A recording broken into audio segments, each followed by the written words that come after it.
les religieux catholiques qui avaient été enlevés au début du mois à Haïti ont donc été libérés. Parmi eux, il y avait 2 Français. À Port-au-Prince, on retrouve tout de suite Amélie Baron, notre correspondante. Amélie, bonjour. Est-ce qu'on a des détails sur leurs conditions de libération ? Non, pour l'heure, nous n'avons pas d'informations sur les motifs et les modalités de cette libération. La congrégation religieuse à laquelle ils appartiennent a publié une note ce matin et a annoncé qu'ils avaient retrouvé leurs confrères et les religieuses en bonne santé.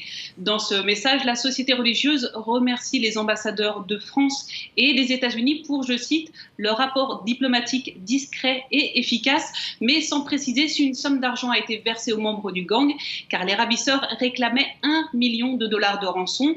Il y a donc 20 jours, ce sont 10 personnes qui avaient été enlevées ensemble en périphérie de Port-au-Prince par une bande criminelle, parmi lesquels 7 religieux, une religieuse et 4 prêtres haïtiens, ainsi que 2 Français originaires de l'ouest de la France, une religieuse et un prêtre qui vit, lui, en Haïti depuis 30 ans.